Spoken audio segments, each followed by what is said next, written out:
Tere, Mart! Tere! Täna me siis räägime sellisel teemal nagu needus. Mis asi on needus? Needus on siis mehhanismide kogu, mis töötab inimese vastu. Inimese elus võib olla väga palju erinevaid asju ja võib juhtuda häid asju halbadele inimestele. Ja täpselt niimoodi ka headele inimestele ilma igasuguse põhjusteta võib juhtuda halbu asju. Jumala sõna ütleb meile, et õiged tabavad palju õnnetusi, aga Jehova tõmbab teda neist kõigist välja. Ja see ei ole sellepärast, et õige oleks midagi valesti teinud, aga sellepärast, et ka tema vastu tegutsevad jõud, mis tahavad teda pidurdada. Nii et kõik see, mis meiega halba juhtub, ei ole otsekohe kindlasti needus. Aga mida me peame jälgima oma elus on see, et kui hakkavad tekkima korduvad mudelid ja hakkavad tekkima korduvad süsteemid. Üks nagu jama järgneb teisele, üks jukerdus läheb teist taga. See, mis on halb, see läheb veel halvemaks. Oodatud vabastust või head ei tule, või selle asemel tulevad veel suuremad surved. Niisugused asjad on siis nagu mudeliks sellest, et meie elus, või signaaliks sellest, et meie elus on midagi tegelikult valesti. Ja needuse definitsiooniks võib öelda, et see on olek väljapool Jumala õiget kurssi. See on väljapool Jumala tegelikku tahet olemine. See on siis, inimene on sattunud õige kursi pealt ära, ta on kas ise keeranud või ta on kuidagi viidud ära ja ta ei ole mitte enam lihtsalt tee kõrval, vaid on otse juba nagu mäest alla veeremas sisuliselt. Ja nüüd Piibel ütleb meile, et Jumal korrigeerib meid ja ta karistab meid ka. Aga see tähendab seda, et see karistus seda ei tule mõista niimoodi, et nüüd on suure kaikaga ootab, millal saaks anda. Vaid tal on pigem teine ülesanne, et ta hakkab meile takistusi tegema ja nii-öelda vinte kinni keerama, et me hakkaksime aru saama, et midagi on viltu. Et ta karistab oma rahvast ja ka üldse inimlapsi, ta teeb seda üsna leebelt. Nii et kui inimene saab isegi suure jamaga hakkama, siis ei käi kohe plaks ära. Et väga vähe on niimoodi, et inimene koristas kohe ära. Et enamasti on niimoodi, et inimene saab märguanded, et midagi on nüüd päris halvasti, et midagi oleks vaja ette võtta. Ja kui inimene sellele reageeri, siis lähevad need märguanded nagu tõsisemaks ja see asi läheb nagu raskemaks. Ja see on tegelikult meile just nagu juhatuseks, et me peaksime pöörduma. Et mingi jukerdus on, midagi on nüüd lahti, enam ei ole normaalne. Kristlastega on asi selge. Nad teavad, mis on õnnistus ja mis on needus. Aga mitte kristlastel on tihtipeale see, et kas on hea õnn või halb õnn, kas õnnestub või ei õnnestu. Kuidas needus mahub sellesse pilti? Ma ütleksin tagasi jälle, et tegemist on alati korduvate mehhanismidega, korduvate mudelitega. Need on asjad, millele me peaksime tähelepanu pöörama. Kui on asjad järjest jukerdavad, nagu inimene teeb katseid, mängib reeglite kohaselt, ta üritab teha kõik õigesti ja ikka läheb mudasse see asi. Et siis peab hakkama vaatama, mis seal õieti lahti on. Et või siis on järjestikused õnnetused, järjestikused surmad näiteks tema lähiümbruses või siis järjestikune vara hävimine või siis järjestikused vaimsed häired või mingid muud sellised asjad. Ühesõnaga, need on nagu tunnuseks, et miski kuskilt põleb. Et on vaja leida üles, kus see tulekahi on. Ja siin ei ole üldse oluline, kas inimene usub või ei usu neid asju, tähendab selles mõttes, kas ta on kiriku inimene või ei ole kiriku inimene. Seal ei ole palju vahet. Vahe ainult tuleb sellest sisse, et kui palju inimene tegelikke vaimsed mehhanisme arvestab. Seepärast, et me oleme kõik sama mänguplatsi peal, et küsimus ei ole selles, mida me sellest platsist arvame, plats on lihtsalt olemas ja me oleme selle peal. Et meie õnn ja meie rõõm ja meie kasu on, kui me reegleid tunneme. Et Jumala sõna annab meile kõige täpsemad reeglid. Sa rääkisid Jumala sõnast 5. Moosese 28, seal on nii siis sõnakuulelikkuse õnnistus kui sõnakuulmatuse needus. See on nüüd Vana Testament, aga kui me vaatame Uude Testamenti ja Jeesust, kuidas see pilt välja kujuneb nendest kahest? Uues ja Vanas Testamendis toimivad täpselt samad põhimõtted. Et Jeesus ju ise ütles väga konkreetselt oma jüngritele, et ta ei ole tulnud seadusi või mängureegleid muutma.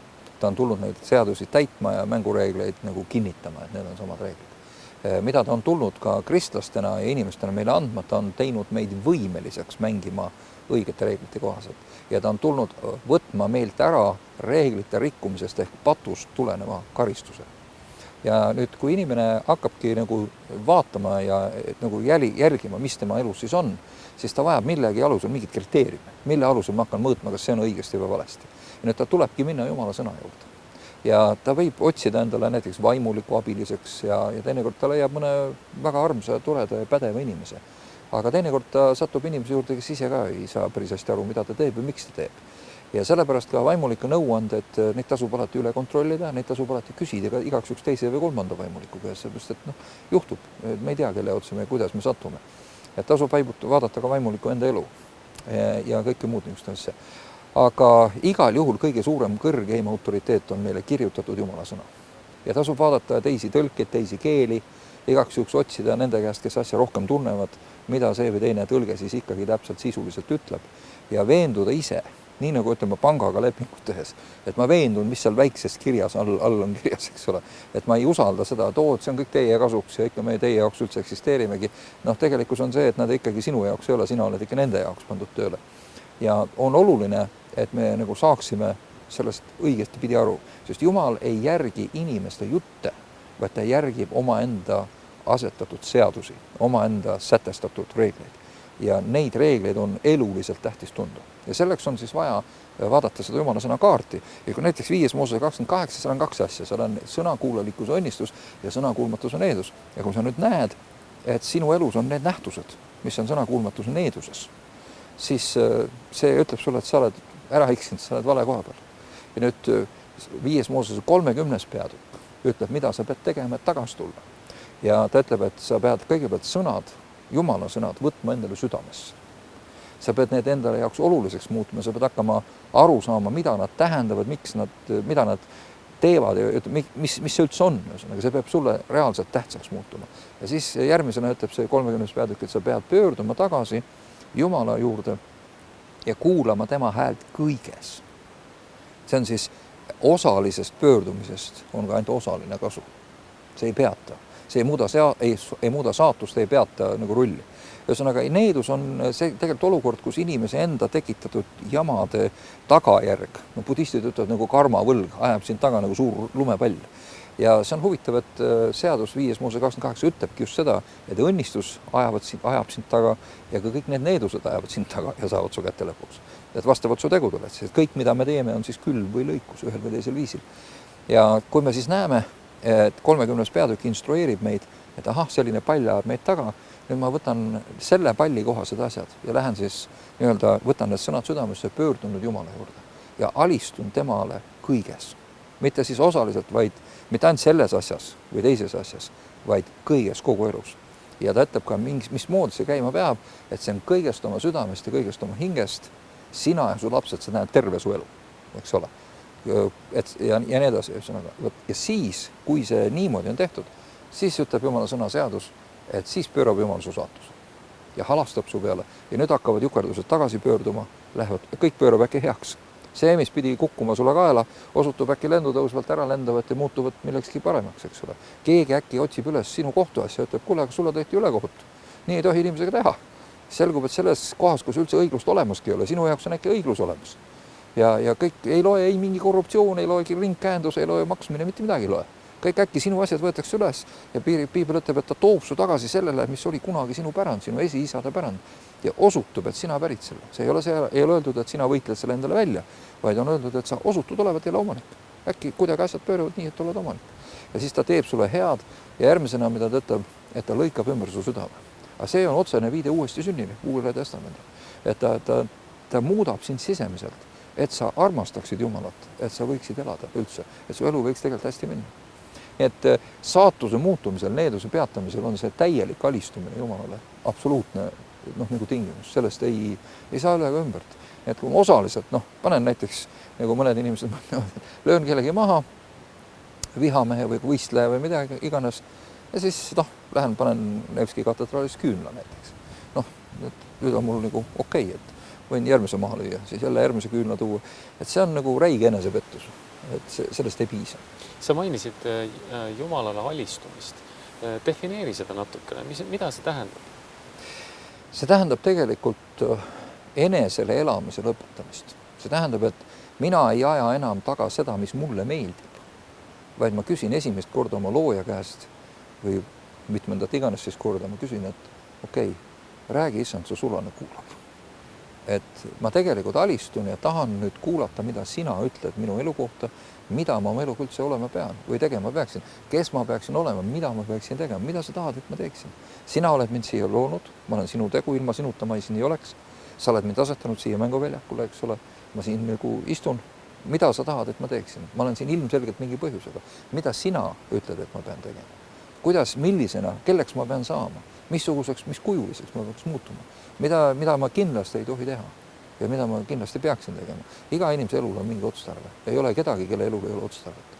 Ja mõni inimene arvab, et Jumala plaan inimese elu jaoks, see tähendab kindlasti, et inimesest saab jutlustaja või pastor. See ei ole kindlasti nii. Absoluutselt. Meil on vaja meedikuid, meil on vaja arste, meil on vaja poliitikuid, meil on vaja kõike, taksojuhte, ehitajaid ja kõike. Meil on vaja õpetajaid ja pereemasid ja isasid ja kõike. See Jumal ei ole kunagi nii kitsas. Nii et Jumalale alistumine võiks ütelda siis on see, et inimene võtab oma selle vormi, mille tema looja on talle kavandanud. Jah, aga ta eelkõige, ta viskab oma elust välja need asjad, mille Jumala sõna määratleb kui kurja. Kui Jumalale vastu võetamatu.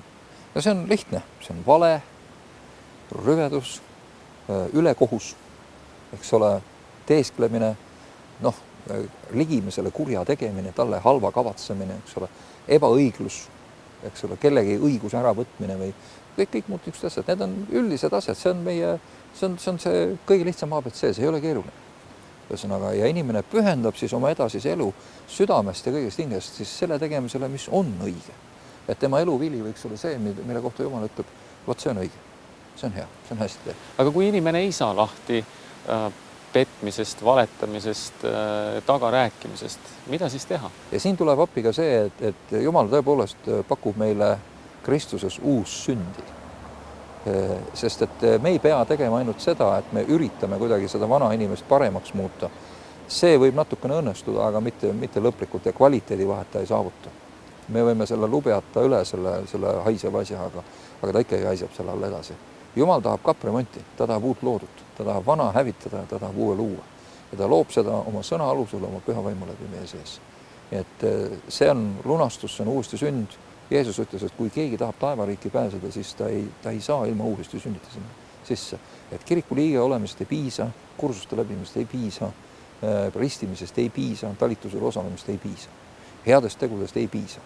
Et meil on vaja Jeesuse lunastuse läbi saada uueks loodud Jumala palge ees. See tähendab, et me tunnistame oma eksimused, me kahetseme need mitte ainult oma teod, vaid selle olemisviisi, mis on iseklas Jumalale vastanduv ja mässav tema asjade vastu.